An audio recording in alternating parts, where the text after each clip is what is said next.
په کابل ښار کې یو شمېر نوي ځوانان خپل ډیر وخت د ویډیو ګیمونو په لوبو تیروي. د دوی ډیر شمېر یې له ښوونځیو تښتي او نور بیا د سختو کارونو له وزګارتیا وروسته دغه ویډیو ګیمونو ته راځي. دوی ټینګار کوي چې په ښار کې له بې ځایه وخت تیرولو څخه ویډیو ګیمونه کول ښه چاره ده. په کابل کې د ویډیو ګیمونو لوبې ډیر شمېر د سړک د غاړې پیرودونکي ماشومان او نوي ځوانان دي چې عمرونه یې له 7 تر 18 کلونو پورې رسیږي.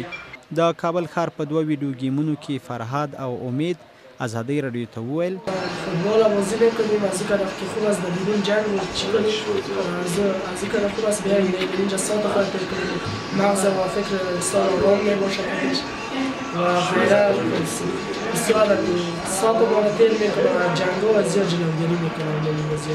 گیم ها بسیار خوب است، فکر آدم روشن میکنه، از جنگ قالمقال کرده بسیار خوب است. چند دفعه میجه فکر خود دیگر خوب میکنیم.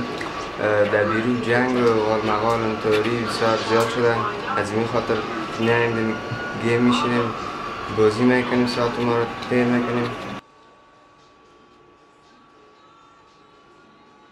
په دې وروستیو کې د بیکاریو له امله د کابل ښار زیات شمېر ځوانان دې ویډیو ګیمونو ته ځي. خو حیرانوونکې خبره لا دا ده چې د ګیم زونونو اکثره مینوال د دغو لوبو د ترسره کولو په مهال وسلوال اکټونه هم کوي.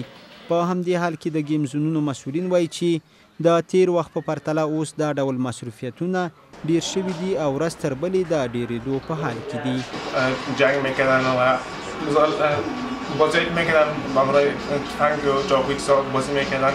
بازیهایی که همراه بیرون میشینی همراه طفلان سوشل بوردی ها و فیرکات چه بازی کارها رو ولی حال گیمزونا واسه مردم بازیهای کامپیوتری میکنن، تلویزیونی و غیره بسیار برشان مفید است و همچنان به ذهنشان و بازیهای صلح آمیز هستند خودشان. دوی وایي د هر ډول عصري جنگي وسایلو راوړل دې سالون ته منع دي او د ورته وسایلو د راوړلو هیڅ چاته اجازه نه ورکوي چې رایې وړي.